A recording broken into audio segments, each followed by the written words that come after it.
Welcome back to the grind. In this video, we are going to talk about the spell details for the two legendary sorcerers of the new tier. First, we'll talk about Cephoth, who has Magic Barrier, an active white zero rage spell, which makes you immune to damage and most super shots for 3.5 seconds, but an Ice Flak super shot can remove the shield, and a Howitzer Tower super shot can break the shield as well. Next is Ocean's Scourge, an active white one rage spell, allowing the dragon to rapidly cast Capsize twice before going on cooldown. Then we have Summon the Lost, which is a white active 2-rage spell that basically summons a ghost ship instead of a dragon summon, which is actually pretty cool. It deals quite a bit of damage, but it does not have very much HP, so it does die pretty quickly, and then it has a 4-second cooldown. And ignore that 3-second duration there. There is no duration, it just stays until it dies. Then it has Blood Fury, which is a 1 blue rage spell that restores some rage, and then with the duration afterwards, you can gain back health on tower destruction. And going back to Ocean's Scourge, I realized that there wasn't a lot of information there, and they did actually update the spell description. So Ocean's Scourge, you can cast it twice rapidly, which is great, and it does a little bit of damage to towers in a target area and freezes them for 4 seconds. It's about enough range, from what I remember, to hit 2 towers reliably, and in some situations you can hit 3. So when flying Cephoth, I would start by having the summon active. You would want to use Ocean Scourge to freeze the mages and Ice Flaks ideally. That way you can use Magic Barrier to protect yourself from damage and let the summon deal a lot of damage to the towers, because it does pretty good damage. And then you have the Blood Fury to gain back some rage to continue that cycle and resummon your ghost ship, because it does die pretty easily. And then while Blood Fury is active, you will gain back some health on tower destruction, which is nice. In this clip, you can see the summon is just burning through those mages very quickly. You can see the area most reliably hitting 2 towers of that double casting spell, and that battleship did take a lot of damage pretty quickly. And then you have Magic Barrier to reduce your damage taken, and Blood Fury to restore that rage. But that summon is pretty costly. It costs 2 rage. It does a lot of damage, which is nice, but you can see how it just dies so fast. So you really need to use that Blood Fury to get that rage back to keep summoning that ghost ship. It is a little bit challenging, and I don't know what it'll be like with a defender, but I think you'll struggle significantly. Next, we're going to talk about Rosius, and I think this dragon is awesome. I actually really enjoyed flying this sorcerer more than I've ever actually enjoyed flying any other sorcerer.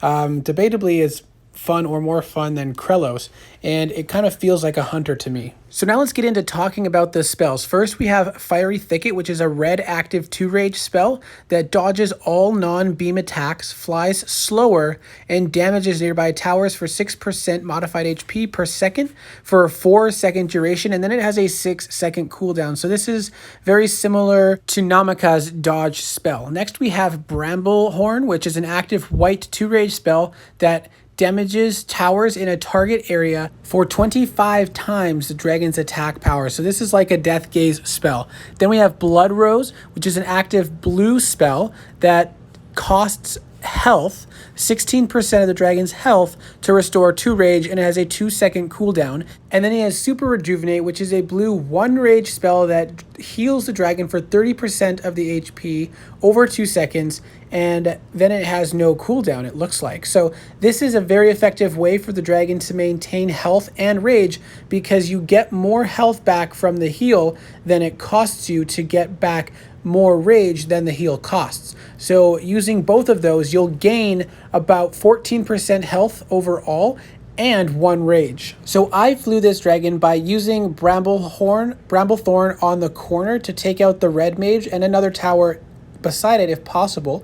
And then you can use Blood Rose right away to restore that and fire it a second time before you actually complete the turn. And then once you're facing the island, you can use the Thicket spell to dodge all non-beam attacks and deal a little bit of extra damage. And this kind of keeps you a little bit more safe, allowing you to deal your regular attack damage as well as another Bramblethorn attack, because you can afford it to take out a couple more towers. Plus, you have Super Rejuvenate to gain back any lost health and you can continue to use Blood Rose over and over again to gain back the rage that you need. So this feels like a very spammy, fast-paced dragon. You have to be hitting a lot of buttons repeatedly. You can see how often you can hit the Rejuvenate and that Blood Rose, and how frequently you can use that Bramblethorn, the one-shot spell, because it has no cooldown. As long as you're spamming Blood Rose and Rejuvenate to keep your rage and health up, you can continue to spam that one-shot spell repeatedly. So it's a lot of fun flying this dragon. At least for me, I really enjoyed it.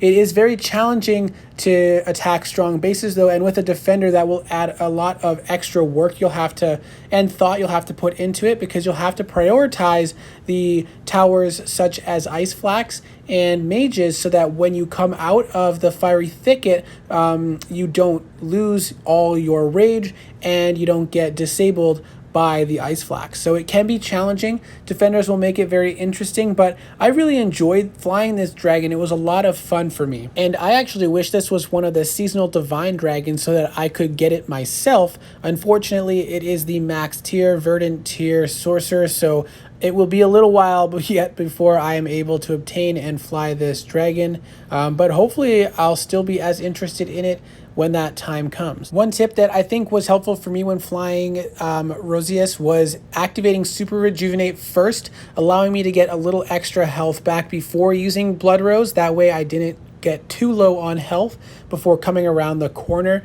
But if you don't have the rage to use Super Rejuvenate first, then using Blood Rose is a way that you can get the rage required, and then you can use the heal to gain back more rage than it costs in the first place. So definitely a very fun dragon, but like I said, you're constantly pushing buttons because Super Rejuvenate and Blood Rose have very short cooldowns, so you can use them over and over again, and then the one-shot spell has no cooldown, so as long as you can get the rage, you can use it, and I love that because you can fire that off so many times. You gotta hit the right spots to get the right towers down, but a lot of fun for me to fly. So let me know what you think if you got that dragon and you're flying him. Let me know what your thoughts are. If you can send me some gameplay to share, I would love that, because I was not able to use any of the gameplay for videos because we were using unfinished designs and stuff. But let me know what your thoughts are on these sorcerers, if you have either of them, if you were able to make them work well, or what you're struggling with.